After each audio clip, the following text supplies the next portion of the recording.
لما تحرم شيئا قل يا ربي يا مغني، ينسيك لا تتذكر، سلام على من يشكر. لما تذل روحك قل يا ربي يا معز. بسم الله والصلاة والسلام عليك يا رسول الله. إن شاء الله تكونوا بخير بنات. وصفتنا اليوم هي شوربة العدس. يعني نعرفوا أنه موسم برد دخل، وأكيد العدس يعني محبوبة الجماهير. نمر بالمقادير وطريقة التحضير. هنايا كانوا عندي 2 حبات تاع زوندية، حبة نتاع البصل، حبة تاع البطاطا، وقرن طرشي، وسنة نتاع ثوم. هنا البنات تحبوا ترابوا تحبوا تقطعوهم كاريات.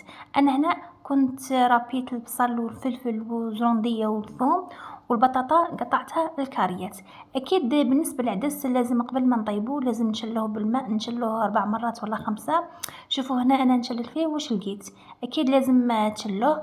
هنا شللت وعاودت وشللت وعاودت قريب 4 فوا، وخليته يتقطر. بالنسبه لطريقه التحضير هنا البنات، انا كنت هنايا جبت 4 مغارف كبار نتاع الزيت. حطيت الزيت، تحبوا تحطوا السمن بصح انا نفضل الزيت احسن.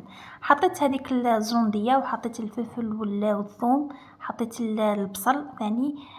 هنا البصل انه كاين ياسر الاخوات شفتهم في فيسبوك ما يديروهوش، بصح انا نحبه في الدوز نتاعي، يعني في اي مرقه نحب ان نربي عليها حبه نتاع البصل.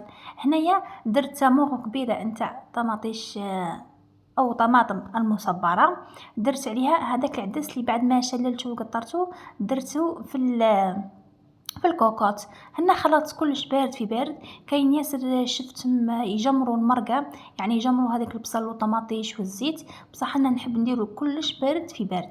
هاك يجيني بنين ويجيني يعني يجيني قوام يعني نحوس عليه انا. هنا اكيد الملح بلا ما ننساو الملح، ملحته ومرقته بالماء السخون. هنا الماء لازم يكون ماء يغلي غالي.